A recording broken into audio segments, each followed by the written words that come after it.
दोस्तों, एक बेहद दर्दनाक और एक बेहद शर्मनाक, पूरे देश को हिला देने वाला कश्मीर में पहलगाम के अंदर एक आतंकी हमला हुआ है और उस हमले में करीब करीब 2 दर्जन से ज्यादा पर्यटकों की जान ले ली गई है। बहुत दर्दनाक तरीके से हमला हुआ है। पहलगाम में एक रिसोर्ट के पास में यह हमला हुआ। रिसोर्ट में घुस करके बताया जा रहा है कि आतंकियों ने गोली मार दी है। करीब 3 बजे के करीब खबर निकल करके 3:30 बजे के आसपास ही खबर निकल करके सामने आने लगी। चूंकि कश्मीर का मामला है, आतंकी हमला हुआ है, इसलिए सही सही जानकारी और सही सही समय अभी ना तो सामने आया है और जो आई भी है खबरें वो पूरी एग्जैक्ट टाइम के हिसाब से नहीं बताई जा सकती। लेकिन इस हमले के बाद में 2 बड़ी चीजें हो रही है। इस हमले के बाद में एक तरफ देश के गृह मंत्री अमित शाह, उनका इस्तीफा मांगा जा रहा है। इस्तीफा इस बात के लिए मांगा जा रहा है कि जम्मू कश्मीर में इस वक्त में केंद्र सरकार का यानी केंद्र शासित प्रदेश है और सिक्योरिटी पूरी तरह से वो होम मिनिस्ट्री के अंडर आती है। तो ऐसे में अमित शाह वो जिम्मेदारी लें। एक बहुत बड़ा हमला हुआ है, पुलवामा का जो हमला हुआ था उससे भी बड़ा हमला हुआ है और ये इस वक्त में निहत्थे पर्यटकों को निशाना बनाया गया है। एक वीडियो मैं आपको आगे दिखाने वाला हूं जहां पर एक महिला के पति को मार दिया गया, उसको छोड़ दिया गया और जब उस महिला ने कहा कि मुझे भी मार दीजिए तो उस महिला को कहा गया कि तुम्हें इसलिए छोड़ रहे हैं कि तुम जाकर के मोदी को बोल देना। इससे ज्यादा दर्दनाक और कुछ नहीं हो सकता है। लेकिन दूसरी बड़ी बात जो गौर करने वाली है और ज्यादा दर्दनाक है, यह कहा जा रहा है बार बार भाजपा नेताओं की तरफ से, गोदी मीडिया की तरफ से, कि वहां पर नाम पूछ पूछ करके गोली मारी गई है कि कौन हिंदू है, यह पूछ पूछ करके गोली मारी गई है। और यह इसके साथ में इतना नफरती, इतना जहरीला वो ट्रेंड स्थापित किया जा रहा है। मतलब समझिए आप, एक तरफ इतनी दर्दनाक मौत हुई है, कितने लोगों की मौत हो गई है एग्जैक्ट नंबर भी अभी सामने नहीं आया। टीवी में तो कहीं पर कोई 1 आदमी की मौत दिखा रहा है, कोई 2 आदमियों की मौत दिखा रहा है, कोई 10, कोई 8, कोई 12, लेकिन 2 दर्जन से ज्यादा। जब मैं ये वीडियो रिकॉर्ड कर रहा हूं तो करीब करीब 26 से 27 लोगों की मौत की खबर जो है वो सामने आ रही है। बेहद दुखद और बेहद दर्दनाक है। लेकिन आप इसमें हिंदू मुसलमान का एंगल सेट कर रहे हैं। सोचिए, जो आतंकियों ने किया है उनकी मंशा को आप आगे बढ़ा रहे हैं। आतंकियों ने अगर गोली मारी है, पूछ करके मारी है, यही कह करके मारी है, तो वो सोचते थे, उनको पता था कि इसको लेकर के फिर पूरे देश में नैरेटिव फैलाया जाएगा और पूरे देश में और नुकसान किया जाएगा। आतंकियों का मकसद तो इस देश को नुकसान पहुंचाना ही है। वो इस देश के फायदे में नहीं आए हैं, ना वो जम्मू कश्मीर के फायदे में आए हैं, ना वो कश्मीरियत के फायदे में आए हैं, ना कश्मीर के आम लोगों के फायदे में आए। वो इस देश को नुकसान पहुंचाने के लिए आए और उनके नैरेटिव को यह कहकर के आगे फैलाया जा रहा है कि उन्होंने हिंदू पूछ पूछ करके गोली मारी और उसी चीज को हर कोई आगे चला रहा है। मैं एक खबर आपको दिखाता हूं। देखिए, एक अंजना ओम कश्यप वो खुद से ट्वीट कर रही हैं और अंजना ओम कश्यप वो कह रही हैं कि आतंकी हमले में मरने वालों का धर्म होता है, आतंकियों ने चुन चुन करके हिंदुओं को गोली मारी है। आज रात 9 बजे सबसे बड़ी खबरों में अंजना ओम कश्यप के साथ चर्चा होगी, ब्लैक एंड व्हाइट। ये ब्लैक एंड व्हाइट नहीं है अंजना ओम कश्यप जी, माफ करिए। आप कम से कम इस दिन के लिए, जब ऐसा कोई दर्दनाक दिन होता है, उस वक्त तो अपनी कम से कम जो लिबास है उसको उतार फेंकिए थोड़ी देर के लिए। जो आपने ओढ़ रखी, जो चोला ओढ़ करके आप बैठे हुए हैं, आप आतंकियों के नैरेटिव को आगे पहुंचा रहे हैं। कमाल की बात है। गृह मंत्री अमित शाह वो दिल्ली से निकल गए हैं, ये तस्वीरें आप देखिए, और वो पहुंच रहे हैं पहलगाम में और इसको लेकर के भी नैरेटिव सेट किया जा रहा है। इसको लेकर के भी नैरेटिव सेट किया जा रहा है कि देखिए गृह मंत्री कितने ताकतवर हैं, वो ग्राउंड जीरो पर जा रहे हैं। सवाल पूछने की जगह पर तालियां बजाई जा रही है। नवनीत मिश्रा हैं, ये अपने आप में पत्रकार हैं, लेकिन देखिए इनका ट्वीट मैं आपको दिखाता हूं। कश्मीर के पहलगाम में आतंकी हमला हुआ, गृह मंत्री अमित शाह घटनास्थल के लिए रवाना हो गए हैं। इससे पहले होम मिनिस्टर ने सऊदी अरब में मौजूद पीएम मोदी को इस घटना की जानकारी दी। जब देश के गृह मंत्री ग्राउंड जीरो पर जाते हैं तो फिर आतंकियों के हौसले पस्त होते हैं। देश में पहले भी ऐसे गृह मंत्री रहे हैं जो खुद ये कह चुके हैं कि नॉर्मल टाइम में भी वो कश्मीर जाने से डरते थे। कमाल की बात है ना। मतलब आप किस तरीके से आज अमित शाह की वाहवाही करने में जुट गए। ये बात सही है कि ग्राउंड जीरो पर अमित शाह को जाना चाहिए, वो गए हैं, लेकिन ये भी तो सही है ना कि आखिरकार 370 के बाद में 6 साल बीत गए साहब, इतना बड़ा आतंकी हमला। और दूसरी दो बड़ी बातें इसमें, अमेरिका के उपराष्ट्रपति वो पूरे परिवार के साथ भारत में आए हुए हैं।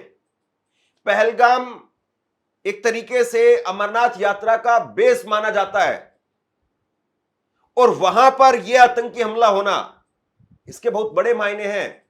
और जब खास तौर पर किसी दूसरे मुल्क का इतना बड़ा नेता अगर देश में होता है और हमारा खुद का प्रधानमंत्री वो इस वक्त देश में नहीं है, ये संवेदनशील मौके होते हैं।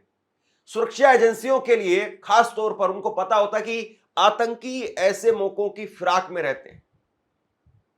अब सोचिए, इतना बड़ा हमला हुआ है, उधर प्रधानमंत्री नरेंद्र मोदी वो सऊदी अरब में है, 2 दिनों की यात्रा पर हैं। अब वो यात्रा छोड़ करके आएंगे या यात्रा कंटिन्यू करेंगे पता नहीं। यहां पर अमेरिका में उपराष्ट्रपति जेडी वेंस वो अपने परिवार के साथ पहुंचे हुए हैं, राजस्थान में है वो इस वक्त में। हो सकता है कि उनका जम्मू कश्मीर का भी दौरा हो। आमतौर पर जब भी कोई किसी भी देश का प्रमुख आता है तो उसको घुमाया जाता है। वो दिल्ली में घूमे, राजस्थान के आमेर के किले में गए, हो सकता है कि वो ताजमहल भी उनको जाना हो सकता है कि वो कश्मीर में जाकर के वहां पर भी कुछ एक्टिविटी करना चाहते हो, देखना चाहते हो। लेकिन उससे पहले इतना बड़ा हमला कैसे हो गया ये। और सबसे बड़ी बात, अभी जब ये खबर कर रहा हूं मैं, करीब रात के 8:30 हो रहे हैं, 8 बज रहे हैं, किसी भी आतंकी के मरने की खबर नहीं है। बताइए आप, एक भी आतंकी नहीं मारा गया। और जो लोग हिंदू मुसलमान का नैरेटिव सेट करने की कोशिश कर रहे हैं उनको भी करारा तमाचा पड़ा है। मैं आपको दिखाता हूं, एक मुसलमान ने ही, वो वजू करने के लिए जा रहा था, उसने 3 लोगों की जान बचाई है, वो भी मैं आपको दिखाता हूं। भाजपा के नेता हैं योगेश, और ये भाजपा के नेता योगेश क्या कह रहे हैं, योगेश्वर दत्त, इन्होंने कहा है कि कहां है वो लोग जो बोलते हैं कि आतंकवाद का धर्म नहीं होता है और जिन्हें ऐसा लगता है वो आतंकियों की बंदूक के सामने खड़े होकर के अपना नाम बताएं।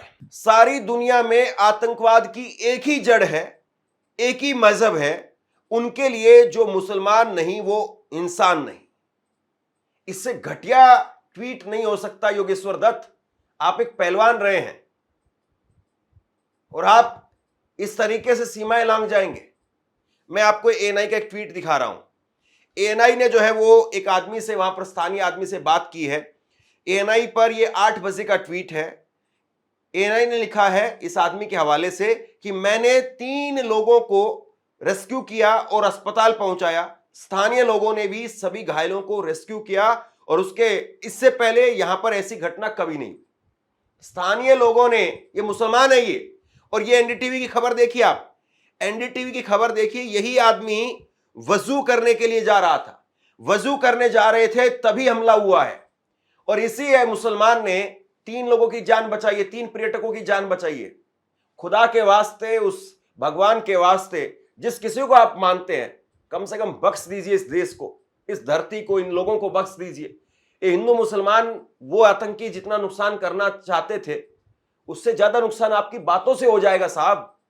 इतने नादान और नासमझ नहीं है आप कि आपको इस बात का भी जो है वो अंदाजा नहीं हो कि आप क्या बोल रहे हैं और आपके बोलने की वजह से क्या हो सकता है। सोचिए, जिस तरीके से ये जहर परोसा जा रहा है, इस जहर की वजह से देश भर में दंगे हो सकते हैं। जिस तरीके से हिंदू मुसलमान की राजनीति की जा रही है, दंगे के ऊपर भी, एक आतंकी हमले पर भी, और आप देश भर में दंगे करवाना चाहते हैं क्या। कुमार विश्वास देखिए क्या कर रहे हैं। कुमार विश्वास ने ट्वीट किया है, धर्म पूछ करके निरपराध पर्यटकों को गोली मारने वाले भी किसी मजहब के पैरोकार हो सकते हैं क्या? दुनिया को, देश को जागना होगा। आतंकवादी विचारधारा और उसके अंदर बाहर के समर्थकों, सहानुभूति रखने वालों को बेनकाब करना होगा।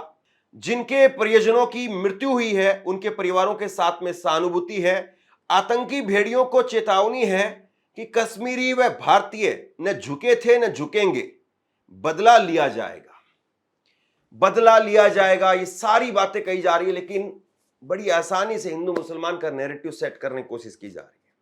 और मैं फिर कहता हूं कि ये बड़ा खतरनाक है। समाजवादी पार्टी के नेता आईपी सिंह, उन्होंने ट्वीट किया कुछ देर पहले, और आईपी सिंह ने ट्वीट करके कहा कि नैतिक जिम्मेदारी लेते हुए गृह मंत्री अमित शाह को तत्काल इस्तीफा दे देना चाहिए। यह इनकी तरफ से 7:55 पर ट्वीट किया गया है।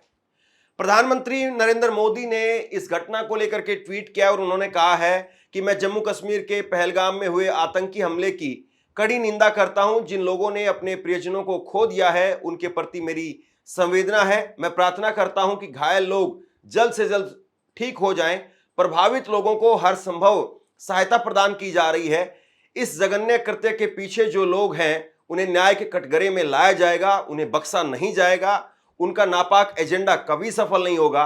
आतंकवाद से लड़ने का हमारा संकल्प अडिग है और ये और मजबूत होगा। नरेंद्र मोदी ने एक तरीके से सख्त शब्दों में चेतावनी दी है, लेकिन ये बात सही है कि आंकड़ा अभी तक आधिकारिक तौर पर सरकार की तरफ से, अभी जब मैं खबर कर रहा हूं तो जाहिर नहीं है। अमित शाह ने ट्वीट किया कि जम्मू कश्मीर के पहलगाम में पर्यटकों पर हुआ आतंकी हमला बेहद दुखद है। मेरी संवेदनाएं मृतकों के परिजनों के साथ में है। इस जघन्य आतंकी हमले में शामिल लोगों को बख्शा नहीं जाएगा और हम अपराधियों पर कठोरतम कार्रवाई करेंगे। प्रधानमंत्री नरेंद्र मोदी को घटना के बारे में जानकारी दी गई है और वीडियो कॉन्फ्रेंसिंग के माध्यम से संबंधित अधिकारियों के साथ बैठक की गई है। सभी एजेंसियों के साथ में तत्काल सुरक्षा समीक्षा की बैठक करने के लिए शीघ्र ही मैं श्रीनगर रवाना हो रहा हूं। तो ये गृह मंत्री ने कहा कि वो श्रीनगर जा रहे हैं। जम्मू कश्मीर के मुख्यमंत्री उमर अब्दुल्ला, उन्होंने कहा है कि मृतकों के संख्या का अभी पता लगाया जा रहा है, इसलिए मैं विवरण में नहीं जाना चाहता हूं। स्थिति स्पष्ट होने पर उन्हें आधिकारिक रूप से सूचित किया जाएगा। कहने की जरूरत नहीं है कि यह हमला हाल के वर्षों में नागरिकों पर किए गए हमले में कहीं ज्यादा बड़ा है। महबूबा मुफ्ती का ट्वीट आया है। महबूबा मुफ्ती ने कहा कि मैं पहलगाम में पर्यटकों पर हुए कायरतापूर्ण हमले की कड़ी निंदा करती हूं, जिसमें एक पर्यटक की दुखद मौत हुई है, कई घायल हो गए हैं। ऐसी हिंसा अस्वीकार्य है और इसकी निंदा की जानी चाहिए। ये बेहद शुरुआत में उन्होंने ट्वीट कर दिया था, अब संख्या 26-27 के पार बताई जा रही है। इसके साथ में कांग्रेस के अध्यक्ष जम्मू कश्मीर के तारिक अहमद कर्रा, और उन्होंने कहा है कि यह निंदनीय है, खास करके पर्यटकों पर हमला होना बहुत निंदनीय है। एक तरफ भाजपा कहती है कि माहौल बिल्कुल ठीक है, हमने आतंकवादियों को भी खत्म कर दिया है, सब कुछ ठीक है। मुझे लगता है कि इसे अहंकार का मुद्दा बनाने की बजाय भाजपा को खामियां बतानी चाहिए। अगर भाजपा दावा करती है कि सब कुछ ठीक है तो उन्हें हकीकत पर बात करनी चाहिए। अगर स्थिति ठीक है तो यह सब क्यों हो रहा है? भाजपा और भारत सरकार को, देश के लोगों को बताना चाहिए कि ऐसा क्यों हो रहा है, हम इस घटना की निंदा करते हैं। वहीं राहुल गांधी ने ट्वीट करके कहा है, जम्मू कश्मीर के पहलगाम में हुए कायराना आतंकी हमले में पर्यटकों के मारे जाने और कई लोगों के घायल होने की खबर बेहद निंदनीय और दिल दहलाने वाली है।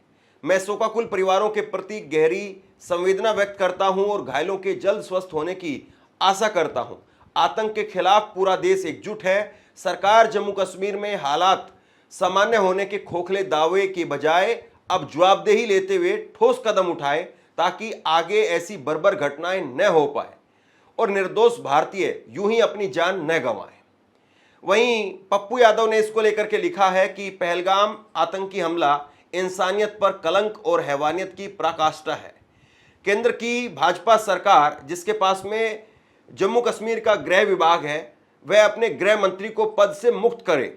ईडी और सीडी के खेल से निकल करके थोड़ा देश की सुरक्षा पर ठोस काम करे।